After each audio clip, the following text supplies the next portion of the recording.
نحمده ونستعينه ونؤمن به ونتوكل عليه ونعوذ بالله من شرور أنفسنا ومن سيئات أعمالنا من يهده الله فلا مضل له ومن يضلله فلا هادي له اللهم لك الحمد كما ينبغي لجلال وجهك وعظيم سلطانك اللهم لا نحصي ثناء عليك أنت كما أثنيت على نفسك ولك الحمد حتى ترضى وصلى الله وسلم على سيدنا محمد وعلى آله وأصحابه ومن اهتدى بهديه وجاهد في سبيله إلى يوم الدين أيها الناس أوصيكم عباد الله بتقوى الله أعوذ بالله من الشيطان الرجيم بسم الله الرحمن الرحيم ولتكن منكم أمة يدعون إلى الخير ويأمرون بالمعروف وينهون عن المنكر وأولئك هم المفلحون ولا تكونوا كالذين تفرقوا واختلفوا من بعد ما جاءهم البينات وأولئك لهم عذاب عظيم صدق الله العلي العظيم.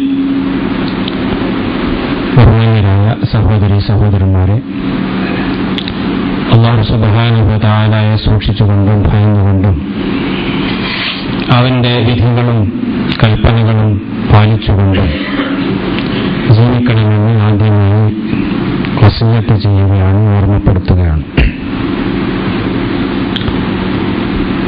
നമ്മുടെ സഹോദരന്മാർ ഹജ്ജ് കർമ്മം കഴിഞ്ഞ് നാട്ടിലേക്ക് പലരും തിരിച്ചെത്തി, ഇനിയും പലരും തിരിച്ചെത്തിക്കൊണ്ടിരിക്കുകയാണ്. ഹജ്ജിനെ സംബന്ധിച്ച് അതിലടങ്ങിയിരിക്കുന്ന മൗലികമായ പാഠങ്ങളെ സംബന്ധിച്ചൊക്കെ നാം പലതവണ കേൾക്കുകയും വിശദീകരിക്കുകയും ചെയ്തതുമാണ്. പരിശുദ്ധ ദീനുൽ ഇസ്ലാമിലെ വളരെ പ്രധാനമായ ഒരു അടിസ്ഥാന റുക്ൻ, സ്തംഭം എന്ന രൂപത്തിൽ നിശ്ചയിച്ച ഒരു മഹത്തായ കർമ്മമാണ് ഹജ്ജ് എന്ന് നമ്മളെല്ലാവരും മനസ്സിലാക്കുകയും ചെയ്തിട്ടുണ്ട്. ഈ ഹജ്ജിലൂടെ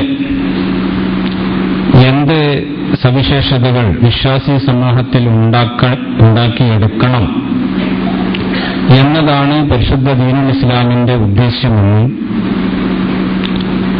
എന്തിനു വേണ്ടിയാണ് അല്ലാഹു സുബ്ഹാനഹു വ തആല ഇത്ര പ്രാധാന്യത്തോടുകൂടി ഈ ഇബാദത്ത് നിശ്ചയിച്ചിട്ടുള്ളത് എന്നും അല്പം കൂടി വിശദമായി നമ്മൾ മനസ്സിലാക്കേണ്ടിയിരിക്കുന്നു എന്ന് തോന്നുന്നു. ഈ വിഷയകമായി ചില കാര്യങ്ങൾ വിശദീകരിക്കാനാണ് ഇന്നത്തെ ഈ ഖുതുബ പ്രയോജനപ്പെടുത്താൻ ഉദ്ദേശിക്കുന്നത്. സാധാരണഗതിയിൽ മനുഷ്യർ പല യാത്രകളും ചെയ്യും. ചിലര് വിനോദത്തിനു വേണ്ടി യാത്ര ചെയ്യുന്നു, വേറെ ചിലര് സാമ്പത്തികമായ ആവശ്യത്തിന് വേണ്ടി, വ്യാപാരം വ്യവസായം പോലെയുള്ള ആവശ്യങ്ങൾക്ക് വേണ്ടി, കച്ചവടത്തിന് വേണ്ടി യാത്രകൾ നടത്തുന്നു. വേറെ ചിലര് അധ്യയന യാത്രകളും പഠനയാത്രകളുമൊക്കെ നടത്തുന്നു. ഇങ്ങനെ വ്യത്യസ്തമായ ലക്ഷ്യങ്ങൾക്ക് വേണ്ടി യാത്രകൾ നടത്താറുണ്ട് നമ്മളെല്ലാവരും. ഇപ്പൊ ഭൗതികമായ ചില നന്മകളും ഗുണങ്ങളും നാം അതിൽ നിന്ന് പ്രതീക്ഷിക്കുന്നു. അതാണ് ആ യാത്രകളുടെ എല്ലാം ലക്ഷ്യവും ഉദ്ദേശവും. നമ്മുടെ ഭൗതിക ജീവിതത്തിന് പ്രയോജനപ്പെടുന്ന രീതിയിൽ, അല്ലെങ്കിൽ നമുക്ക് നമ്മുടെ ജീവിതത്തിൽ ആനന്ദവും സന്തോഷവും ലഭിക്കുന്നതിന് വേണ്ടി, അല്ലെങ്കിൽ നമ്മുടെ സാമ്പത്തികമായ വളർച്ചയും ഉയർച്ചയും ലക്ഷ്യം വെച്ചുകൊണ്ട് ഇങ്ങനെയുള്ള ഭൗതികമായ ലക്ഷ്യങ്ങളും ആ ഉദ്ദേശങ്ങളുമാണ് ഈ യാത്രകളുടെ എല്ലാം തന്നെ പിന്നിൽ. അതേ അവസരത്തിൽ ഹജ്ജ് നിർവഹിക്കാൻ വേണ്ടി പുറപ്പെടുന്ന ഒരു വ്യക്തി അത് അള്ളാഹുവിന്റെ വജ്ഹിനെ ഉദ്ദേശിച്ചുകൊണ്ട് ഒരു ത്യാഗം എന്ന രൂപത്തിലാണ് അവൻ ഈ യാത്ര പുറപ്പെടേണ്ടതും. ആ യാത്ര ആ രൂപത്തിലായാലേ അത് ശരിയായ ഒരു ഇസ്ലാമികമായ ഹജ്ജ് കർമ്മത്തിന് വേണ്ടിയിട്ടുള്ള യാത്രയായി മാറുകയും ചെയ്യുകയുള്ളൂ. അപ്പൊ ആ ലക്ഷ്യം വെച്ചുകൊണ്ടാണ് മിക്കവാറും ഹാജിമാരെല്ലാം അവരുടെ യാത്രകൾ പരമാവധി പരിശുദ്ധമായിരിക്കണം, കുറ്റമറ്റതായിരിക്കണം എന്ന തീരുമാനത്തോടു കൂടി അതിന് പരമാവധി ശ്രമിക്കുന്നത് നമുക്ക് കാണാൻ സാധിക്കും. ഫമൻ കാനത് ഹിജ്റത്തുഹു ഇലല്ലാഹി വറസൂലിഹി ഫഹിജ്റത്തുഹു ഇലല്ലാഹി വറസൂലിഹി വമൻ കാനത് ഹിജ്റത്തുഹു ഇലാ ദുനിയാ യുസീബുഹാ ഔ ഇലാ ഇംറാഅത്തിൻ യൻകിഹുഹാ ഫഹിജ്റത്തുഹു ഇലാ മാ ഹാജറ ഇലൈഹി. പ്രവാചകൻ തിരുമേനി സല്ലല്ലാഹു അലൈഹി വസല്ലം യാത്രകളെയും പലായനങ്ങളെയും ഒക്കെ വിശദീകരിച്ചുകൊണ്ട് പറഞ്ഞ ഒരു ഹദീസാണ് നാം ഈ കേട്ടത്. ആർ അള്ളാഹുവിനെ ലക്ഷ്യം വെച്ച് അള്ളാഹുവിന്റെ ദീനിന്റെ ആവശ്യത്തിനു വേണ്ടി അവന്റെ പ്രീതി ലഭിക്കണം എന്നുള്ള ഉദ്ദേശത്തോടുകൂടി യാത്ര പുറപ്പെടുന്നുവോ അതുമാത്രമാണ് അവന്റെ യാത്രയുടെ പ്രേരകം എങ്കിൽ, അതിനുവേണ്ടിയാണ് അവൻ ഈ യാത്ര ചെയ്യുന്നത് എങ്കിൽ അവൻ ആ ലക്ഷ്യം പ്രാപിക്കുക തന്നെ ചെയ്യും. അതേ അവസരത്തിൽ ദുനിയാവ് നേടിയെടുക്കാനും മനുഷ്യന്റെ ഭൗതികമായ സുഖ ആസക്തികൾക്ക് വേണ്ടിയാണ് ഒരാൾ യാത്ര ചെയ്യുന്നത് എങ്കിൽ എന്താണോ അവൻ ലക്ഷ്യമിടുന്നത് അതവന് നേടിയെടുക്കാൻ സാധിച്ചുവെന്ന് വന്നേക്കും. പക്ഷെ അള്ളാഹുവിന്റെ പ്രീതിയും അള്ളാഹുവിന്റെ പൊരുത്തവും അവന് ലഭിച്ചു കൊള്ളണമെന്നില്ല. അപ്പോൾ ഇങ്ങനെ ഒരു പവിത്രമായ ലക്ഷ്യത്തിനു വേണ്ടിയാണ് ഒരു ഹജ്ജ് കർമ്മം നിർവഹിക്കാൻ വേണ്ടി പുറപ്പെടുന്ന വ്യക്തി ചെയ്യുന്നത്, യാത്ര പുറപ്പെടുന്നത്. അതിനുവേണ്ടി അവൻ പരമാവധി തന്റെ ജീവിതത്തെ ഒന്ന് മാറ്റിയെടുക്കാനും ഈ ദിശയിലൂടെ ഒന്ന് തിരിച്ചുവിടാനും വേണ്ടിയിട്ട് നേരത്തെ തന്നെ ശ്രമങ്ങൾ തുടങ്ങും. അതുകൊണ്ടാണല്ലോ നമ്മൾ സാധാരണ ആളുകളുമായിട്ടുള്ള ബന്ധങ്ങൾ നന്നാക്കി തീർക്കുന്നു. ഹജ്ജിന് പോകുന്നതിന് മുമ്പ് ആരോടെങ്കിലും എന്തെങ്കിലും തരത്തിലുള്ള പ്രയാസങ്ങളോ അല്ലെങ്കിൽ മനോവൈഷമ്യങ്ങളോ ഉണ്ട് എങ്കിൽ അത് പറഞ്ഞു തീർക്കുന്നു. ഇടപാടുകളോ സാമ്പത്തികമായ പ്രശ്നങ്ങളോ ഉണ്ട് എങ്കിൽ അത് പരിഹരിക്കാൻ ശ്രമിക്കുന്നു. ബാധ്യതകളും കടകളും ഒക്കെ ഉണ്ട് എങ്കിൽ അത് ഇല്ലാതെയാക്കാൻ ശ്രമിക്കുന്നു. ഇങ്ങനെ പരമാവധി അള്ളാഹുവിന്റെ ആ കൽപ്പനകളൊക്കെ പാലിച്ചുകൊണ്ട് കുറ്റമറ്റ രീതിയിൽ ഈ കർമ്മം അനുഷ്ഠിക്കണം. ഇതിനു വേണ്ടി തന്നെയുള്ള ഒരു യാത്രയായിട്ട് മാറണം. ഈ രൂപത്തിൽ ആളുകൾ അവരുടെ ജീവിതത്തെ നേരത്തെ തന്നെ ശരിപ്പെടുത്താൻ തുടങ്ങുന്നത് ഈ ഹജ്ജിനോടനുബന്ധിച്ച് നമുക്ക് കാണാൻ സാധിക്കും. അത് സമൂഹത്തിലും മാറ്റങ്ങൾ സൃഷ്ടിക്കും. ഒരാളെ ഈ രൂപത്തിൽ ഹജ്ജിന് വേണ്ടി പുറപ്പെടുകയാണ്, അയാൾ ഈ രൂപത്തിലുള്ള ചില പ്രവർത്തനങ്ങളോ അല്ലെങ്കിൽ ചില പെരുമാറ്റങ്ങളോ ഒക്കെ നിർവഹിച്ചുകൊണ്ടിരിക്കുന്നു. അത് കാണുകയും അതുമായി ബന്ധപ്പെടുകയും ചെയ്യുന്ന ആളുകളിലെല്ലാം അത് ഒരു രൂപത്തിലല്ലെങ്കിൽ വേറൊരു രൂപത്തിൽ സ്വാധീനം ചെലുത്തിക്കൊണ്ടിരിക്കുന്നു.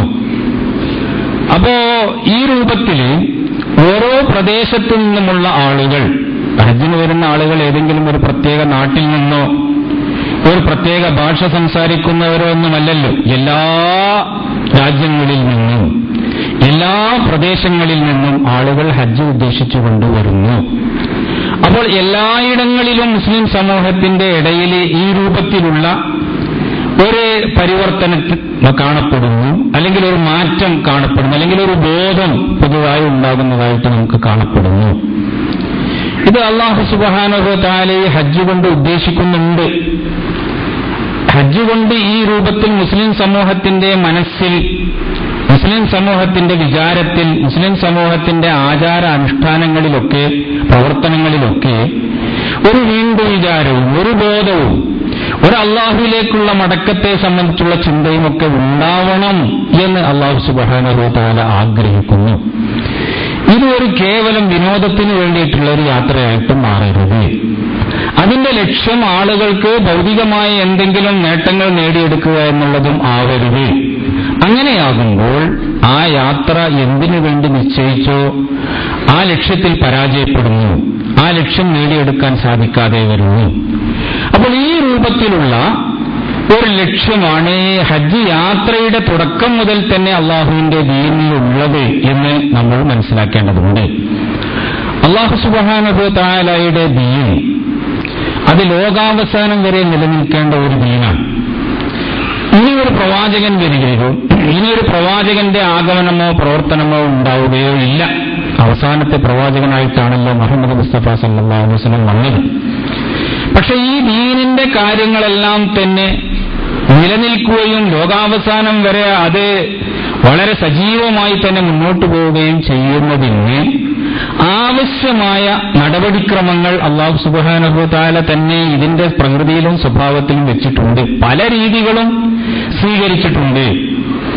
ആ സ്വീകരിച്ച രീതികളിൽ വളരെ പ്രധാനമായ ഒന്നാണ് ഈ ഹജ്ജ് എന്ന് പറയുന്നത് എന്ന് നമ്മൾ മനസ്സിലാക്കേണ്ടതുണ്ട്. ഇത് നമ്മൾ മനസ്സിലാക്കാതെ ഹജ്ജ് നിർവഹിച്ചാൽ ആ ഹജ്ജിൽ നിന്ന് നേടിയെടുക്കേണ്ടതായ എന്തെല്ലാം ഗുണങ്ങളും സവിശേഷതകളും ഉണ്ടാകുമോ അത് നമുക്ക് നേടിയെടുക്കാൻ സാധിക്കാതെ പോവുകയും അത് നമ്മുടെ സാധാരണഗതിയിലുള്ള ഒരു വിനോദയാത്രയായിട്ട് മാറുകയും ചെയ്യും.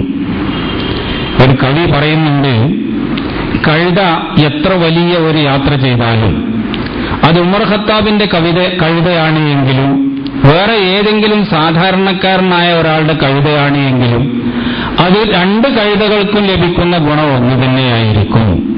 ഉമർ ഖത്താബിന്റെ കഴുതയായി എന്നതുകൊണ്ട് ഒരു മഹായാത്ര ചെയ്ത് മടങ്ങിയാൽ ഈ കഴുതയ്ക്ക് അതുകൊണ്ട് പ്രത്യേക ഒരു ഗുണം തന്നെ ലഭിക്കുകയില്ല. എല്ലാ കഴുതകൾക്കും ലഭിക്കുന്നത് പോലെയുള്ള ഒരു ആ വികാരമോ അല്ലെങ്കിൽ ആ രൂപത്തിലുള്ള ഒരു അവസ്ഥയോ തന്നെയായിരിക്കും ഉമർ ഇബ്നുൽ ഖത്താബിന്റെ കഴുതക്കും ഉണ്ടായിരിക്കുക. അത് കഴുതയുടെ സ്വഭാവം അങ്ങനെ ആയതുകൊണ്ടാണ്. കഴുതയിൽ മാറ്റങ്ങൾ പ്രതീക്ഷിച്ചുകൂടാ.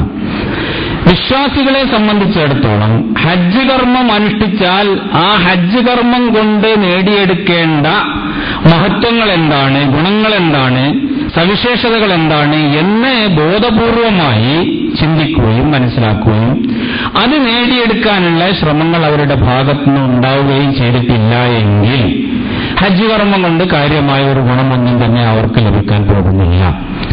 അപ്പോ വലിയ ഒരു കർമ്മമാണ്, വലിയ ഒരു ഉത്തരവാദിത്തമാണ് ഹജ്ജ് നിർവഹണത്തിലൂടെ സംഭവിച്ചിട്ടുള്ളത് എന്നും സംഭവിക്കുന്നത് എന്നും നമ്മൾ തിരിച്ചറിയേണ്ടതുണ്ട്. അതിൽ ഏറ്റവും പ്രധാനമാണ് നമ്മുടെ ഈമാനിന്റെ വർധനവ് എന്ന് പറയുന്നത്. സത്യവിശ്വാസികളെ സംബന്ധിച്ചിടത്തോളം ഈമാൻ വർദ്ധിപ്പിക്കുന്നതിന് വേണ്ടി പല നടപടിക്രമങ്ങളും അല്ലാഹു സുബ്ഹാനഹു വ തആല വെച്ചിട്ടുണ്ട് ഈ ദീനിൽ. അതാവശ്യമാണ്. യസ്ദാദല്ലദീന ആമനു ഈമാനൻ, സത്യവിശ്വാസികൾക്ക് അവരുടെ ഈമാൻ വർദ്ധിക്കുന്നതിന് വേണ്ടി എന്ന് വിശുദ്ധ ഖുർആൻ പറഞ്ഞിട്ടുണ്ട്. നമ്മുടെ ഈമാൻ എപ്പോഴും ഒരേ അളവിലും ഒരേ തോതിലും ആയിരിക്കുകയില്ല. നമ്മുടെ ഈമാൻ ചില സന്ദർഭങ്ങളിൽ അത് കൂടുതൽ ശക്തിപ്പെടുകയും കൂടുതൽ മുന്നോട്ട് പോവുകയും കൂടുതൽ അള്ളാഹുവിലേക്ക് അടുക്കുന്ന ഒരു രീതി ഉണ്ടാവുകയും ചെയ്യണം. അങ്ങനെ ഉണ്ടാവണം. അത് പരിശുദ്ധ ദീനുൽ ഇസ്ലാം ആഗ്രഹിക്കുന്നതാണ്. അപ്പോൾ ഓരോ വർഷവും ലോകത്തിന്റെ നാനാഭാഗത്തു നിന്നും ഗണ്യമായ ഒരു സമൂഹത്തെ, മുസ്ലിം സമൂഹത്തിൽ നിന്നൊരു വിഭാഗത്തെ അള്ളാഹു ഒരു കേന്ദ്രസ്ഥാനത്തേക്ക് വിളിച്ചു വരുത്തി അവരെ പ്രത്യേകമായി സജ്ജമാക്കുന്നതിനാവശ്യമായ ഒരു ഇബാദത്ത് നിർണയിച്ച് ഇരിക്കുകയാണ്.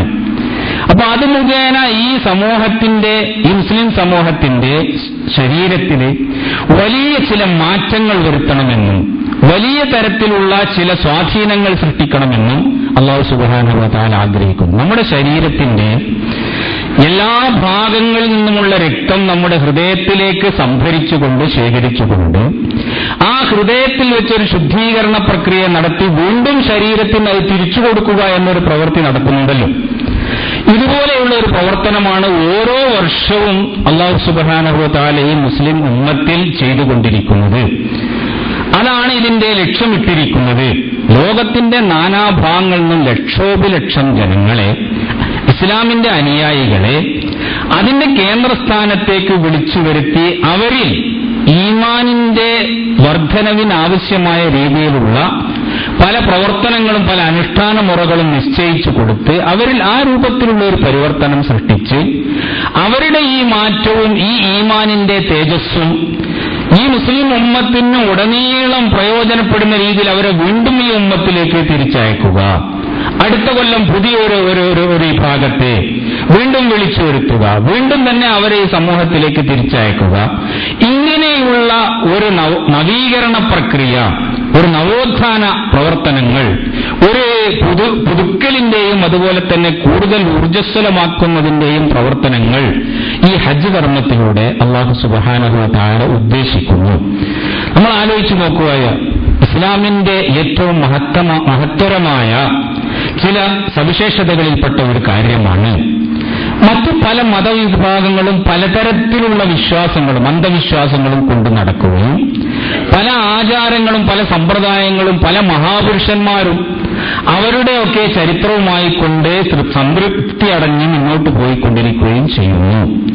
അവരുടെ പക്കലൊന്നും തന്നെ തക്കതായ തെളിവുകളോ അല്ലെങ്കിൽ മൂർത്തമായ രീതിയിൽ വിശ്വസിക്കാൻ പറ്റുന്ന, യുക്തമായിട്ട് വിശ്വസിക്കാൻ പറ്റുന്ന തരത്തിലുള്ള ന്യായങ്ങളോ ഒന്നും തന്നെയില്ല. ഇതൊക്കെ നടന്നത് തന്നെയാണ്, ഇങ്ങനെയൊക്കെയുള്ള ആളുകൾ കഴിഞ്ഞു പോയിട്ടുണ്ട്, അല്ലെങ്കിൽ അവരുടെ ചരിത്രങ്ങളൊക്കെ ഇന്ന രീതിയിലാണ് എന്ന് സ്ഥാപിക്കാനോ അല്ലെങ്കിൽ ആ രൂപത്തിൽ അവർക്ക് മറ്റുള്ളവർക്ക് ബോധ്യപ്പെടുത്തി കൊടുക്കാനോ സാധ്യമല്ലാത്ത ഒരവസ്ഥയാണ് ഉള്ളത്.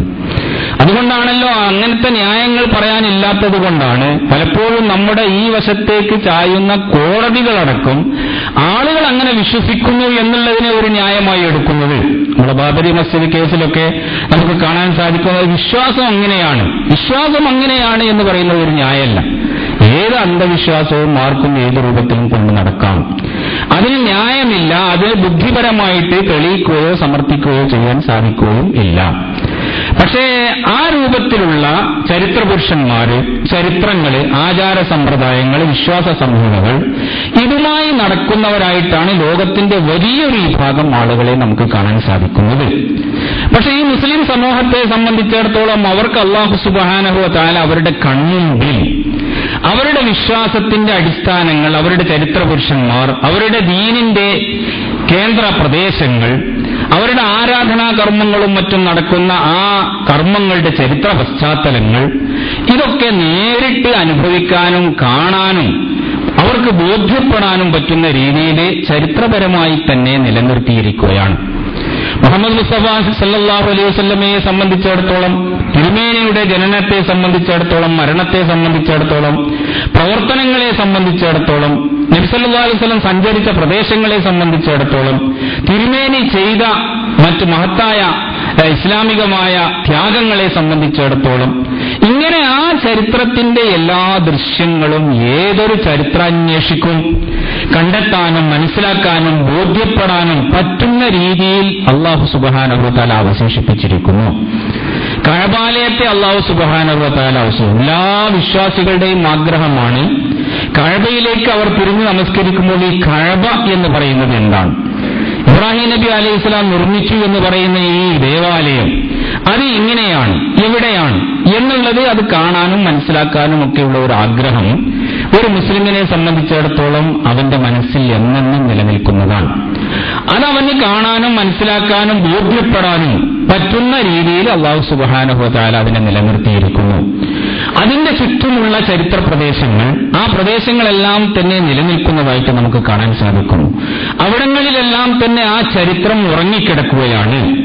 അത് ബോധ്യപ്പെടുന്ന ഒരവസ്ഥാവിശേഷം ഉണ്ടായിരുന്നു. അപ്പോൾ നമ്മൾ പലതും തന്നെ നേരത്തെ മുത്തശ്ശിക്കഥകളിലൂടെ കേൾക്കുന്നതോ അല്ലെങ്കിൽ അങ്ങനെയുള്ള ഒരു അന്ധമായ വിശ്വാസങ്ങൾ കൊണ്ട് നടക്കുന്നതോ ആയ കാര്യങ്ങൾ നേരിട്ട് അനുഭവിക്കുകയും ബോധ്യപ്പെടുകയും കൺമുന്നിൽ കാണുകയും ചെയ്യുമ്പോൾ ആരുടെയും ഈമാൻ ശക്തിപ്പെടാതിരിക്കുന്നില്ല. അങ്ങനെയുള്ള ഒരു സമൂഹം, ഇങ്ങനെ പ്രവാചകൻ തിരുമേനി സല്ലല്ലാഹു അലൈഹി വസല്ലമയുടെ കാലടിപ്പാടുകൾ ഏറ്റ ആ പ്രദേശത്തിലൂടെ സഞ്ചരിക്കുമ്പോൾ പ്രവാചകന്മാർ, ഇബ്രാഹിം നബി അലൈഹിസ്സലാം മുതൽ ഇസ്മായിൽ നബി അലൈഹിസ്സലാം മുതലുള്ള പ്രവാചകന്മാരുടെ ആ ചരിത്ര സംഭവങ്ങൾ അയാൾ അയവിറക്കിക്കൊണ്ടിരിക്കുമ്പോൾ, ആ പ്രദേശങ്ങളിലൂടെ സഞ്ചരിച്ചു കൊണ്ടിരിക്കുമ്പോൾ മുഹമ്മദ് മുസ്തഫ സല്ലല്ലാഹു അലൈഹി വസല്ലമയുടെയും അതുപോലെ അനേകം സഹാബ കിറാമിന്റെയും ചരിത്രവും അതുപോലെ തന്നെ അവർ വഫാത്തായി കിടക്കുന്ന സ്ഥലങ്ങളും അതുപോലെയുള്ള പ്രദേശങ്ങളുമൊക്കെ കാണുമ്പോൾ എല്ലാം ഈ ചരിത്രത്തിൽ പറയുന്ന കാര്യങ്ങൾ അവന്റെ കൺമുന്നിൽ കാണാനും അനുഭവിക്കാനും സാധിക്കുന്നു. ഇത് അവൻ വിശ്വസിക്കുന്ന ചില അന്ധവിശ്വാസങ്ങളിലല്ല, ഏതോ കേട്ടുകേൾവിയുള്ള കുറെ കാര്യങ്ങളിലൊന്നും തന്നെയല്ല. ഇത് നേരിട്ട് നിലനിൽക്കുന്ന ജീവിക്കുന്ന യാഥാർത്ഥ്യങ്ങളാണ് എന്ന് അവന് ബോധ്യപ്പെടുന്നു. അപ്പൊ ആ രൂപത്തിൽ വിശ്വാസി സമൂഹത്തിന്റെ ഈമാൻ ശക്തിപ്പെടുകയും വർദ്ധിക്കുകയും ചെയ്യുന്നു. ഇങ്ങനെ ഈമാൻ വർദ്ധിച്ചുകൊണ്ട് പ്രവാചകനെ നേരിട്ട് കണ്ടിട്ടില്ലെങ്കിലും പ്രവാചകന്റേതായ ചിഹ്നങ്ങളും പ്രവാചകന്റേതായ ഷിആറുകളും അടയാളങ്ങളും പ്രവാചകൻ വസിച്ച പ്രദേശങ്ങളും പ്രവാചകനും അനുയായികളും സഞ്ചരിച്ച ഭൂപ്രദേശങ്ങളും ഒക്കെ കാണുകയും മനസ്സിലാക്കുകയും ആ ചരിത്രങ്ങൾ ഉൾക്കൊള്ളുകയും ചെയ്യുന്ന ഒരു വ്യക്തിയെ സംബന്ധിച്ചിടത്തോളം അയാൾ ഉൾക്കൊള്ളേണ്ട ഒരു വികാരമുണ്ട്, അയാൾ മനസ്സിലാക്കേണ്ട കുറെ യാഥാർത്ഥ്യങ്ങളും കാര്യങ്ങളുമുണ്ട്. അത് സ്വാഭാവികമായും അയാളുടെ ജീവിതത്തിൽ മാറ്റത്തിൻ്റെതായ ഒരു വിപ്ലവം സൃഷ്ടിക്കുന്നു എന്ന് നമുക്ക് മനസ്സിലാക്കാൻ സാധിക്കും. അല്ലെങ്കിൽ അത് ഉണ്ടാക്കണം. അത് ഉണ്ടാക്കുമ്പോൾ മാത്രമേ അയാളുടെ ഈ കർമ്മം വിജയിക്കുന്നുള്ളൂ. അല്ലാഹു സുബ്ഹാനഹു വ തആല ഉദ്ദേശിച്ച രീതിയിലുള്ള ഒരു ആരാധനാ കർമ്മമായിട്ട് അത് മാറുന്നു. അപ്പോഴാണ് അദ്ദേഹം സമൂഹത്തിന് വെളിച്ചമാകുന്ന തരത്തിലുള്ള ഒരു ദീപമായി കൊണ്ട് മാറുന്നുള്ളൂ. അയാളുടെ പ്രവർത്തനങ്ങളും അയാളുടേതായ ഭാവികാല ജീവിതവുമൊക്കെ ഇസ്ലാമിനും മുസ്ലിം സമൂഹത്തിനും ആ രൂപത്തിലാണ് പ്രയോജനപ്പെടുന്നത്. ഇതും ഈ മഹത്തായ കർമ്മത്തിന്റെ ലക്ഷ്യമാണ് എന്ന് നമ്മൾ മനസ്സിലാക്കേണ്ടതുണ്ട്. അതുപോലെ തന്നെ മൂന്നാമതായി നമ്മൾ അറിഞ്ഞിരിക്കേണ്ട ഒരു കാര്യം, നമ്മുടെ സമൂഹത്തിലെ വ്യക്തികൾ പലപ്പോഴും തന്നെ അവരെ നശിപ്പിക്കുകയും അവരെ വഴിപഴപ്പിക്കുകയും ചെയ്യുന്ന ഒരു വികാരമാണ് അഹങ്കാരം, ഞാനെന്ന ഭാവം എന്നുള്ളത്. അത് ഇപ്പോൾ നമ്മുടെ സമൂഹത്തിൽ വളരെ കൂടുതലാണ്.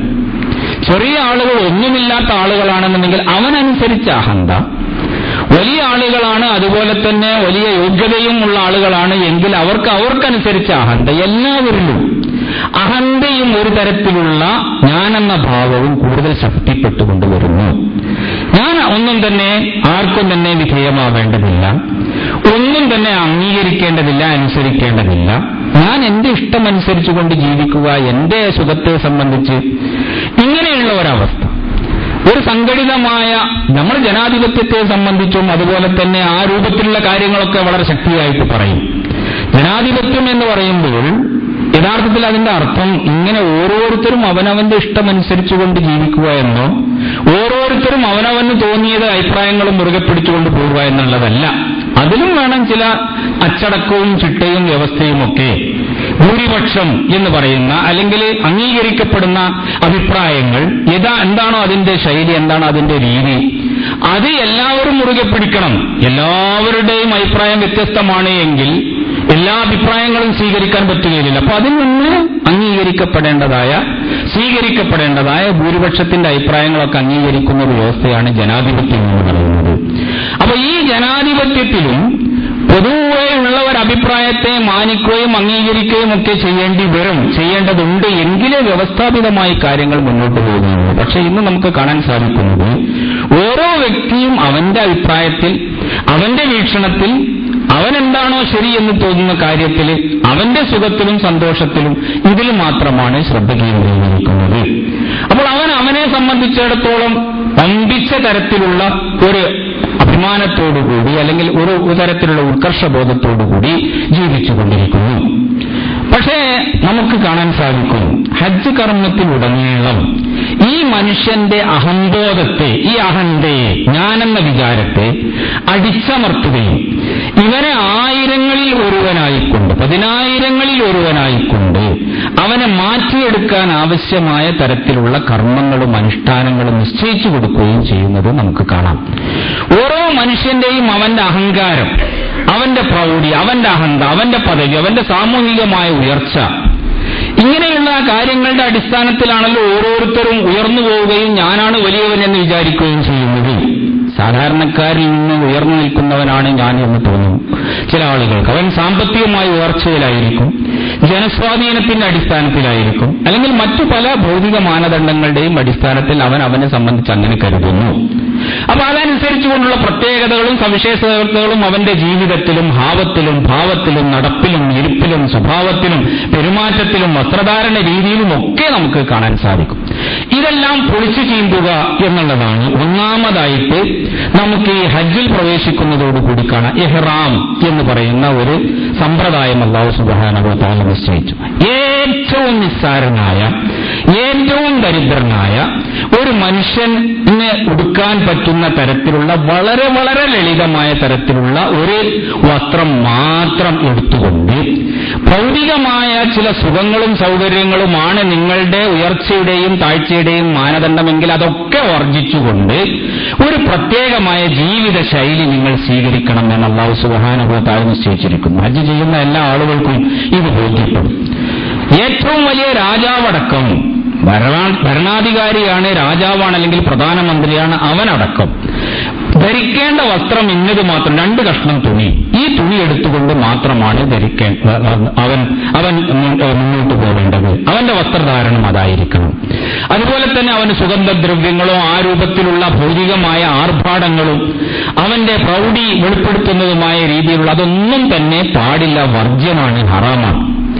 അങ്ങനെ അല്ലാഹു സുബ്ഹാനഹു വ തആലയെ ഭയപ്പെട്ടുകൊണ്ട് അവനെ പ്രണമിച്ചുകൊണ്ട് അവന് ലബ്ബൈക്ക് പറഞ്ഞുകൊണ്ട് ആ രൂപത്തിലുള്ള ഒരു അനുഷ്ഠാന കർമ്മം നിർവഹിച്ചുകൊണ്ട് ഏതാനും ദിവസങ്ങൾ നീ കഴിച്ചു കൂട്ടണം. നിനക്ക് ചെയ്യാനുള്ള കാര്യങ്ങൾ ഇന്നതൊക്കെയാണ്. ആ കാര്യങ്ങളൊക്കെ അനുഷ്ഠിക്കുക. അത് അനുഷ്ഠിക്കുന്നതിന് വേണ്ടി ഓരോ പ്രദേശത്തും നിശ്ചിതമായ സ്ഥലത്ത് നീ എത്തുക. അങ്ങനെ അല്ലാഹു സുബ്ഹാനഹു വ തആല നിന്റെ ജീവിതത്തിന് ഒരു പുതിയ ക്രമം ഉണ്ടാക്കി തന്നിരിക്കുന്നു. തവാഫ് ചെയ്യേണ്ട സമയങ്ങളിൽ തവാഫ് ചെയ്യുക, നമസ്കാരത്തിന് എത്തേണ്ട സ്ഥലങ്ങളിൽ ജമാഅത്തായിക്കൊണ്ട് നമസ്കാരത്തിന് എത്തുക, അതുപോലെ തന്നെ രാപ്പാർക്കേണ്ട സ്ഥലങ്ങളിൽ എല്ലാവരും ഇതേ ഡ്രസ്സോട് കൂടിയിട്ട് അവിടെ വന്നുകൊണ്ട് രാപ്പാർക്കുക, അറഫയിൽ നിൽക്കേണ്ട സ്ഥലത്ത് ഈ ലക്ഷോപലക്ഷം ജനങ്ങളും ഒരേ മൈതാനിയിൽ ഒരേ പ്രദേശത്ത് ഒരുമിച്ച് കൂടുക. അതുപോലെ തന്നെ ഇങ്ങനെ ഓരോരുത്തരും ചെയ്യേണ്ടതായ കർമ്മങ്ങളൊക്കെ വീതിച്ച് കൊടുത്തിരിക്കുകയാണ്. അങ്ങനെ ഓരോരുത്തരും അവനവന്റെ ഇഷ്ടം, അവനവന്റെ സ്വാർത്ഥം, അവനവന്റെ പൊങ്ങച്ചം, ഞാനെന്ന ഭാവം ഇതെല്ലാം ഒഴിവാക്കിക്കൊണ്ട് അല്ലാഹുവിന്റെ കേവലം നിസ്സാരനായ പ്രത്യേകമായി യാതൊരു കഴിവുകളുമില്ലാത്ത ഒരു വിനീത ദാസനാണ് ഞാൻ. ലബ്ബൈക അല്ലാഹുമ്മ ലബ്ബൈക ലബ്ബൈക ലാ ശരീക ലക ലബ്ബൈക. നാഥ, നിന്റെ ഉത്തരവ് ഇബ്രാഹിം നബി അലൈഹിസ്സലാമിലൂടെ ഞാൻ കേട്ടിട്ടുണ്ട്, അതിനുള്ള മറുപടിയായിട്ടാണ് ഞാൻ വന്നിട്ടുള്ളത്. രക്ഷിതാവേ, നിനക്കല്ലാതെ ഞാൻ കീഴ്പ്പെടുന്ന അല്ലെങ്കിൽ നിന്റെ കൽപ്പനകൾ തെറ്റിക്കൊണ്ട് നടക്കുന്ന ഒരവസ്ഥ എനിക്കുണ്ടാവുകയില്ല.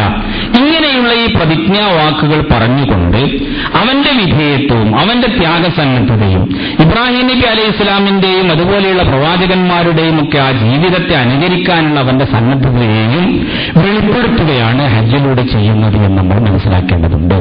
അപ്പോൾ ഹജ്ജ് ചെയ്യുന്നവൻ ഒരു പുതിയ പട്ടവും കൂടി നേടിക്കൊണ്ട് അവന്റെ അഹന്തയും അവന്റെ പ്രൗഢിയും പ്രകടിപ്പിക്കാനുള്ള ഒരു ചാൻസ് കൂടി ലഭിച്ചുകൊണ്ടല്ല തിരിച്ചു വരുന്നത്. അങ്ങനെയുണ്ടല്ലോ, ഹാജി എന്നുള്ള ആ പട്ടവും പദവിയും ഒക്കെ വിളിക്കുകയും എഴുതുകയും പറയുകയും ചെയ്തിട്ടില്ല എങ്കിൽ അത് ഒരു മോശമാണ് എന്നോ അല്ലെങ്കിൽ അത് എന്നോടുള്ള ഒരു അനാദരവാണോ എന്നോ കരുതുന്ന ഒരു മാനസികാവസ്ഥ അതല്ല ഹാജിയിൽ ഉണ്ടാവേണ്ടത്. ഹജ്ജ് ചെയ്യുന്നവനിൽ നിന്ന് പ്രതീക്ഷിക്കുന്നത് അവന് എത്ര വലിയവനായിരുന്നാലും, എത്ര സാമ്പത്തികമായി കഴിവുള്ളവനായിരുന്നാലും, എത്ര വലിയ സാമൂഹികമായ പദവികളുള്ള ആളായിരുന്നാലും ശരി, അവൻ ഈ 10,000-ങ്ങളിൽ ഒരാളായിക്കൊണ്ട് മാറുകയും അവൻ വിനയം ശീലിക്കുകയും അള്ളാഹുവിനോടുള്ള വിധേയത്വം പ്രകടിപ്പിക്കുകയും ചെയ്യുന്ന തരത്തിലുള്ള ഒരു വ്യക്തിയായിക്കൊണ്ട് തിരിച്ചു വരണം. ഇതാണ് ഹജ്ജിലൂടെ അല്ലാഹു സുബ്ഹാനഹു വ തആല ആഗ്രഹിക്കുന്നത്. അതേപോലെ തന്നെ മറ്റൊരു പ്രധാനമായ കാര്യമാണ്, ഈ ഇസ്ലാമികമായി അല്ലാഹു സുബ്ഹാനഹു വ തആല ഈ മുസ്ലിം ഉമ്മത്തിനെ ആ വലിയ ഒരു സമൂഹമായി കൊണ്ട് ലോകാവസാനം വരെ നിലനിർത്തും. അത് ഒരു സത്യമായി തന്നെ അല്ലാഹുവിന്റെ പ്രവാചകൻ പറഞ്ഞ പ്രവചനം പുലരും. ലാ തസാലു ത്വായിഫത്തുൻ മിൻ ഉമ്മത്തി ളാഹിരീന അലൽ ഹഖ്. എന്റെ ഉമ്മത്തിലെ ഒരു വിഭാഗം ഇങ്ങനെ സത്യത്തിൽ ഉറച്ചു നിൽക്കുന്നവരായിക്കൊണ്ട് ഉണ്ടാകും എന്ന് പ്രവാചകൻ തിരുമേനി സല്ലല്ലാഹു അലൈഹി വസല്ലം പറഞ്ഞിട്ടുണ്ട്. അപ്പോൾ മുസ്ലിം ഉമ്മത്ത് എന്ന് പറയുന്നത് അത് നിശ്ശേഷം അതിനെ തുടച്ചു നീക്കാനോ അതിന്റെ വേരും ചൂരും നശിപ്പിക്കാനോ ഒരിക്കലും തന്നെ സാധ്യമാവുകയില്ല. അത് ലോകാവസാനം വരെ നിലനിൽക്കുക തന്നെ ചെയ്യും. അത് നമ്മൾ മനസ്സിലാക്കണം. ആ മുസ്ലിം ഉമ്മത്ത് എത്ര കണ്ട് ഐക്യത്തോടും മമതയോടും കൂടി വർത്തിക്കണം എന്നതിന് അതിന് പറ്റുന്ന രീതിയിലുള്ള ഒരു ക്യാമ്പ് അല്ലാഹു സുബ്ഹാനഹു വ തആല വർഷം തോറും സംഘടിപ്പിക്കുകയാണ് ഹജ്ജിലൂടെ. പ്രത്യേകം ഗ്രൂപ്പുകളും വിഭാഗങ്ങളുമായി കൊണ്ട് പരസ്പരം പോരടിക്കുന്ന അങ്ങനെയുള്ള ഒരു സംസ്കാരവും ആ രൂപത്തിലുള്ള ഒരു സ്വഭാവവുമാണ് ഹജ്ജിലൂടെ നമ്മൾ ആർജിക്കുന്നത് എങ്കിൽ നമ്മുടെ ഹജ്ജ് നിഷ്ഫലമാകുന്നു. അല്ലാഹു സുബ്ഹാനഹു വ തആല അതല്ല ഉദ്ദേശിക്കുന്നത്. നമ്മൾ ആലോചിച്ച് നോക്കുക, ലോകത്തിന്റെ എല്ലാ ഭാഗത്തു നിന്നുള്ള ആളുകൾ ഇവിടെ ഒരുമിച്ച് കൂടും എന്ന് ഇബ്രാഹിം നബി അലൈഹി സ്വലാമയോട് അല്ലാഹു സുബ്ഹാനഹു വ തആല പറഞ്ഞു. മിൻ കുല്ലി ഫജ്ജിൻ അമീഖ് എന്നാണ് പരിശുദ്ധ ഖുർആനിന്റെ പദപ്രയോഗം. എല്ലാ മുക്കുമൂലകളിൽ നിന്നും എല്ലാ തരത്തിലുള്ള ദുർഘടമായ പ്രദേശങ്ങളിൽ നിന്നും ആളുകൾ ഇവിടെ വരും എന്നുള്ളതും അവർ ഈ ഭവനത്തെ തവാഫ് ചെയ്യുന്നതിന് വേണ്ടിയും ഇവിടെ അള്ളാഹുവിന്റെ ഷിആറുകൾ മശാഇറുകൾ നിർവഹിക്കുന്നതിന് വേണ്ടിയും എത്തും എന്നും പറഞ്ഞു. ഇത് ബോധപൂർവമായി അല്ലാഹു സുബ്ഹാനഹു വ തആല ഏർപ്പാട് ചെയ്തതാണ്. ഏതെങ്കിലും ഒരു ഭാഷ സംസാരിക്കുന്നവരോ പ്രദേശത്തുകാര് നാട്ടുകാര്, അങ്ങനെയല്ല. ഈ വിളി ലോകത്തിന്റെ എല്ലാ ഭാഗങ്ങളിലും എത്തും. അവിടെ നിന്നൊക്കെ തന്നെ ഈ മുസ്ലിം സമൂഹം അവരുടെ പ്രതിനിധികൾ ഈ ഹജ്ജ് കർമ്മത്തിന് വേണ്ടി ഇവിടെ ഒരുമിച്ച് കൂടും. ഇത് നമുക്ക് മനസ്സിലാക്കാൻ സാധിക്കും. ഏതൊരു ഹജ്ജ് നിർവഹണത്തിന് വേണ്ടി നമ്മൾ പുറപ്പെട്ടാലും ലോകത്തിന്റെ എല്ലാ ഭാഗങ്ങളിൽ നിന്നുള്ള ആളുകൾ വരുന്നു. കറുത്തവൻ, വെളുത്തവൻ, മഞ്ഞ, ചുവപ്പ്, നമ്മൾ ഇന്ത്യക്കാരായ ആളുകൾ, ഇങ്ങനെ പലതരത്തിലുള്ള ആളുകളും ലക്ഷക്കണക്കിൽ ആളുകൾ ഒരുമിച്ച് കൂടുന്ന 50 ലക്ഷം 60 ലക്ഷം അല്ലെങ്കിൽ അതുപോലെയുള്ള ആളുകൾ, അത്രയുമേറെ ആളുകൾ ഒരുമിച്ച് കൂടുന്ന ഒരു മഹാസംഭവമാണ് ഹജ്ജ് എന്ന് പറയുന്നത്. അപ്പൊ ഇത് മുഴുവൻ തന്നെ ഒരു പ്രവാചകന്റെ അനുയായികൾ, ഒരു കിതാബിന്റെ അനുയായികൾ, ഒരേ കഅബാലയത്തിലേക്ക് നിസ്കരിക്കുന്ന ആളുകൾ, ഒരേ ഒരു രീതിയിലുള്ള മുദ്രാവാക്യവും തെൽബിയത്തും ചൊല്ലി നടക്കുന്ന ആളുകൾ, ഒരേ ഒരു വസ്ത്രം അണിയുന്നവർ, ഈ രൂപത്തിലാണ് ഹജ്ജിൽ നമുക്ക് അവരെ കാണാൻ സാധിക്കുക. അപ്പൊ ഈ മുസ്ലിം ഉമ്മത്ത് അവർ ഒന്നാണ് എന്ന്, അവരുടെ ലക്ഷ്യം ഒന്നാണ് എന്ന്, അവരുടെ നേതൃത്വം ഒന്നാണ്, അവരുടെ കിതാബ് ഒന്നാണ്, അവരുടെ അടിസ്ഥാനങ്ങൾ ഒന്നാണ് എന്ന് മനസ്സിലാക്കാൻ പറ്റുന്ന, ഏത് വിഡ്ഢിക്കും ബോധ്യപ്പെടുന്ന രീതിയിലുള്ള ഒരു മഹത്തായ കർമ്മമാണ് ഹജ്ജ്. പക്ഷെ അതുപോലും നമ്മൾ നമ്മുടേതായ അഭ്യന്തരമായ കലഹത്തിനും അനൈക്യത്തിനുമുള്ള ഒരു നിമിത്തമാക്കി മാറ്റുന്നുവെങ്കിൽ നമ്മളെക്കാൾ ഹതഭാഗ്യവാന്മാർ വേറെ ആരാണുള്ളതെന്ന് നമ്മൾ മനസ്സിലാക്കേണ്ടതുണ്ട്. അപ്പൊ അവിടെ ഈ ചില്ലറ അഭിപ്രായ വ്യത്യാസങ്ങൾക്കൊന്നും ഒരു പ്രസക്തിയുമില്ല. അല്ലാഹു സുബ്ഹാനഹു വ തആല അതിനു പറ്റിയ ഒരു ഏർപ്പാട് അവിടെ ചെയ്യുന്നു. അവിടുത്തെ ഇമാമ് നമസ്കരിക്കുന്നു. ആ ഇമാമിനെ പിന്തുടർന്നുകൊണ്ട് അദ്ദേഹത്തിനെ ഇമാമാക്കിക്കൊണ്ട് എല്ലാവരും നമസ്കാരം അനുഷ്ഠിച്ചുകൊണ്ടിരിക്കുന്നു. ആണും പെണ്ണും എല്ലാവരും ആ നമസ്കാര കർമ്മം നിർവഹിക്കുന്നു. പലരും പല രീതിയിലുള്ള അവരുടെ അനുഷ്ഠാനങ്ങൾ ചൊല്ലുന്നു, പറയുന്നു. റുകൂഇലും സുജൂദിലും അതുപോലെ തഹിയ്യത്തിന്റെ അത്തഹിയ്യാത്തിന്റെ തശഹുദിന്റെ ദുആ, ഇഫ്തിതാഹിന്റെ ദുആയിലും നമസ്കാരത്തിന്റെ മറ്റ് അനുഷ്ഠാന കർമ്മങ്ങളിലുമൊക്കെ എല്ലാവരും ഒരേ മാതിരിയുള്ള ദിക്റുകളും ദുആകളും ഒന്നുമല്ല നിർവഹിക്കുന്നത്. പലർക്കും പലതരത്തിലുള്ള അല്പസ്വല്പ വ്യത്യാസങ്ങളൊക്കെ ഉണ്ട്. അതുപോലെ തന്നെ ആ രൂപത്തിൽ അവർ നിൽക്കുന്നതിലും അതുപോലെ അവരെ മറ്റ് കൈവെക്കുന്നതിലും ഒക്കെ ഈ വ്യത്യാസങ്ങൾ നമുക്ക് കാണാൻ സാധിക്കും. അതൊക്കെ ഉള്ളതോടൊപ്പം അവരുടെ മൗലികമായ അടിസ്ഥാനങ്ങളൊക്കെ ഒന്നാണ്. നമസ്കാരം, 5 നേരത്തെ നമസ്കാരം ഒരേ ഒരു ഇമാമിന്റെ കീഴിൽ ജമാഅത്തായിക്കൊണ്ട് നിർവഹിച്ചുകൊണ്ടിരിക്കുന്നു. ഹജ്ജിന്റെ മൗലികമായ കർമ്മങ്ങളൊക്കെ അതിലുള്ള ആഭ്യന്തരമായിട്ടുള്ള അല്പസ്വല്പ വ്യത്യാസങ്ങൾ അതൊക്കെ നിലനിർത്തിക്കൊണ്ട് തന്നെ മൗലികമായ കാര്യങ്ങളൊക്കെ അവർ അനുഷ്ഠിക്കുന്നു. അവരുടെ അടിസ്ഥാനപരമായ വിശ്വാസങ്ങളും ഈമാനികമായ കാര്യങ്ങളും ഒക്കെ ഒന്നാണ്.